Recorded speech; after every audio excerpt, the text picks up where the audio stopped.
Hello my dear students, मेरा channel है दया Soni English नाम से, उसमें आप सभी का स्वागत है।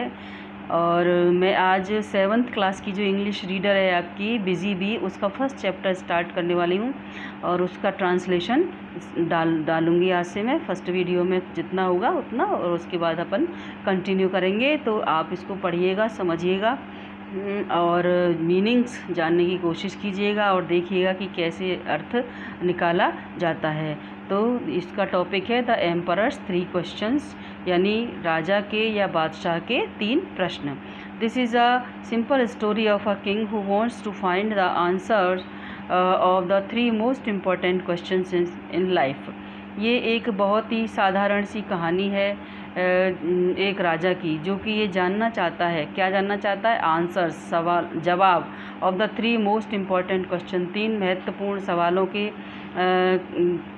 इन लाइफ में जो घटित होते हैं, जो उसको उनको महसूस होते हैं, उन 3 सवालों के जवाब वो जानना चाहते हैं। और let us discover weather he succeeds in getting his answers और not.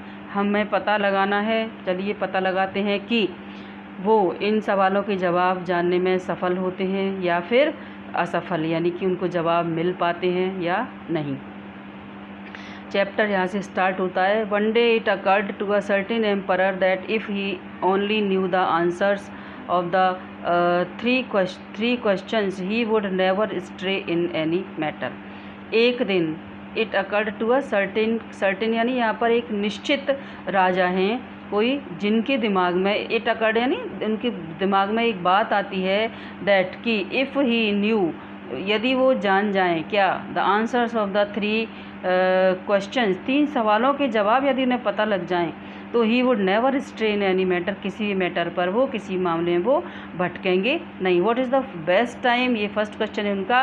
What is the best time to do each thing, प्रत्येक कार्य को करने का पहला वो सबसे अच्छा समय कौन सा होता है। और सेकंड क्वेश्चन आता है, who are the most important people to work with, वो कौन से सबसे महत्वपूर्ण व्यक्ति हैं जिनके साथ हमें काम करना चाहिए, जिनके साथ हम काम करें, ये पता लग जाए। और तीसरी बात कौन सी पता लगानी चाहते हैं वो, कि what is the most important thing to do at all time, सारे समय में जो भी कुछ सबसे महत्वपूर्ण कौन सा समय, टाइम, महत्वपूर्ण कौन सी चीज़ है जिसको कि उनको करना चाहिए। ये 3 सवालों के जवाब वो जानना चाहते हैं।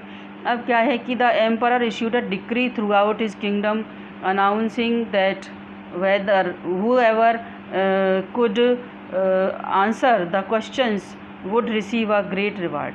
अब उन्होंने, राजा ने क्या किया, the emperor issued a decree मतलब एक घोषणा करवा दी या अनाउंसमेंट करा दिया, थ्रू आउट हिज किंगडम, अपने पूरे राज्य में, announcing that whoever could answer the question, जो भी कोई जवाब दे सकता था, वुड रिसीव, इन सवालों के जवाब दे सकता, would receive a great reward, तो उसको एक बहुत बड़ा इनाम या पुरस्कार दिया जाएगा। Many who read the decree made their way to the palace at once, जिस किसी ने भी ये जो डिक्लेरेशन उन्होंने करवाई थी उसको पढ़ा, वो ईच पर्सन, हर व्यक्ति आया एक अलग अपने पर्टिकुलर आंसर के साथ, यानी सभी के जवाब डिफरेंट थे, अलग अलग थे। In reply to the first question, पहले सवाल के जवाब में 1 पर्सन एडवाइज, एक व्यक्ति ने सलाह दी, that the emperor make up thorough time schedule, राजा को एक ऐसा पूरी तरीके से अच्छा टाइम शेड्यूल बना लेना चाहिए, टाइम टेबल बना लेना चाहिए। Consecrating every hour, day, month and year for certain tasks and then follow the schedule to the letter. कहने का मतलब क्या है कि राजा को दिन, घंटे, दिन और मंथ और साल के अनुसार कि प्रत्येक टास्क यानी सर्टेन कोई विशेष काम कब करना है उसको, ये इसको लेकर के एक शेड्यूल पूरा बना लेना चाहिए। तो ये एक घोषणा एक व्यक्ति की तरफ से हुई, जो पहला वाला व्यक्ति था उसने ये डिक्लेयर कर दिया कि राजा को एक शेड्यूल बना लेना चाहिए। Only man could he only then could he hope to do every task at the right time. सिर्फ यही एक तरीका है जब वो प्रत्येक कार्य को सही समय पर कर सकते हैं या करने की उम्मीद रख सकते हैं। अब क्या है कि another person replied that it was impossible to plan in advance that and that the emperor should put all vain amusements aside and remain attentive to everything in order to know what to do at what time। देखिए another person replied, दूसरे व्यक्ति ने जवाब दिया that कि it was impossible, ये असंभव था to plan, योजना बनाना in advance, एडवांस में यानी अग्रिम पहले से ही, and that the emperor should put all vain amusements aside कि क्या कहा कि इस तरीके से एडवांस में योजना बनाना तो क्या है कि इम्पॉसिबल है कि राजा सारे जो व्यर्थ के काम हैं, अम्यूजमेंट्स हैं, मनोरंजन वगैरह हैं, उनको असाइड यानी एक तरफ कर दें, एंड रिमेन अटेंटिव, और अटेंटिव रहें, पूरी तरह सतर्क रहें या सारा ध्यान अपना रखें टू एवरीथिंग, उस हर चीज़ के प्रति, in order to know what to do at what time, ये जानने के लिए कि कौन सा काम कब करना है। यानी कि किसी ने कुछ कहा और किसी ने कुछ कहा, इस तरीके से सब अपना जवाब देने लगे कि किसी ने कहा कि राजा इस बाकी के फालतू के कामों को इधर उधर रख दें, मनोरंजन वगैरह, और जो काम करना है उस पर ध्यान दें पूरी तरीके से।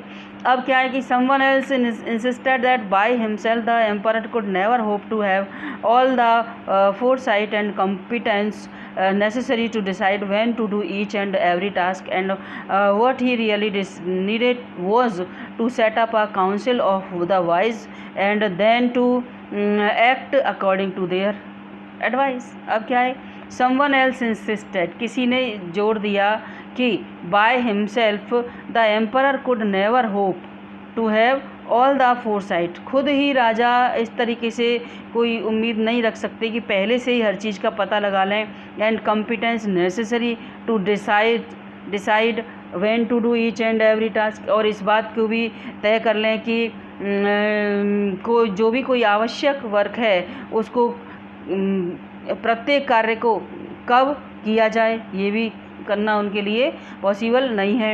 And what he really needed was to set up, और ये भी देख लें कि वास्तव में उनको क्या ज़रूरी है, to set up a council of the wise, इसके लिए वो क्या कर लें, बुद्धिमान लोगों की एक सभा बुला लें, and then to act according to their advice, और फिर वो जो बुद्धिमान लोग सलाह देते हैं उनकी सलाह के अनुसार उनको काम करना चाहिए।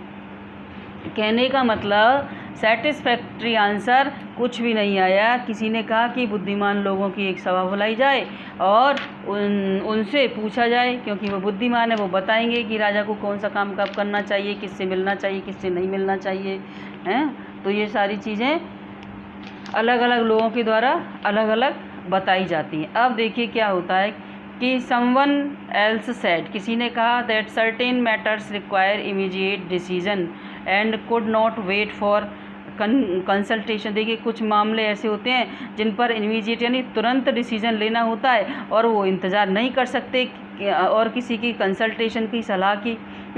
But if he wanted to know, लेकिन यदि वो जानना चाहते थे इन एडवांस में what was going to happen, he should consult magicians and soothsayers. तो यदि वो जानना ही चाहते हैं कि सब कुछ पहले क्या हो जाना चाहिए, तो या तो वो जो जादूगर लोग हैं ना उनसे संपर्क करें, या फिर सूटसायर भी ऐसी होती है जो पहले ही चीज़ भविष्य बता देते हैं, चीज़ों को बता देते हैं कि क्या होने वाला है, उनसे संपर्क करें तो वो बता देंगे कि क्या होगा और तुम्हें क्या करना चाहिए।